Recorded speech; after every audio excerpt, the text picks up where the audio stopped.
What's the cruelest way you found out your wife was cheating?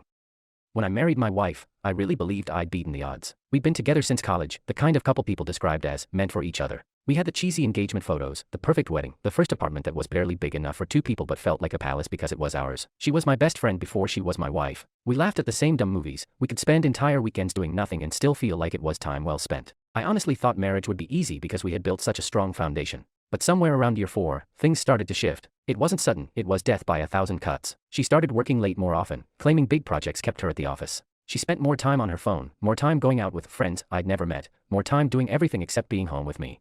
I tried not to overthink it. Every marriage has rough patches, right? That's what I told myself. I thought if I cooked more dinners, planned date nights, and reminded her how much I loved her, she'd come back around.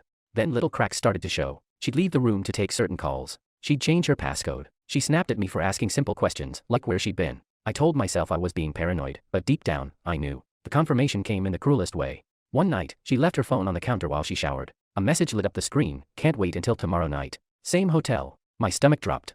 I didn't confront her. Not yet. I needed to know for sure. The next day, she claimed she was having a girls' night. I followed her car across town. She pulled into the parking lot of a mid-range hotel, the kind meant for business trips or one-night stands.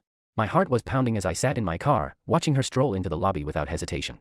I walked in a few minutes later, trying not to fall apart, and asked the front desk if Mrs. Carter had checked in. The clerk smiled and gave me a room number, 312. She hadn't even bothered to use a fake name. I stood outside the door, frozen, hearing muffled laughter on the other side. My hand hovered over the knob for what felt like forever before I finally knocked. The laughter stopped. A few seconds later, the door opened. My wife stood there in a hotel robe, hair still damp from a shower, smiling like she'd been expecting me. And she had. Her lover stepped out from behind her, half-dressed, smirking like he'd won something. My wife didn't look surprised. She didn't even look guilty. She looked me dead in the eye and said, "Well, now you know." That's when it hit me, it wasn't an accident. She had left her phone unlocked. She had made the hotel reservation under our real name. She had wanted me to find out. She hadn't just cheated. She orchestrated my heartbreak like it was part of her plan. I walked away without a word, numb, my whole marriage unraveling behind me. And the cruelest part isn't that she was unfaithful. It's that she wanted me to catch her, just to watch me break.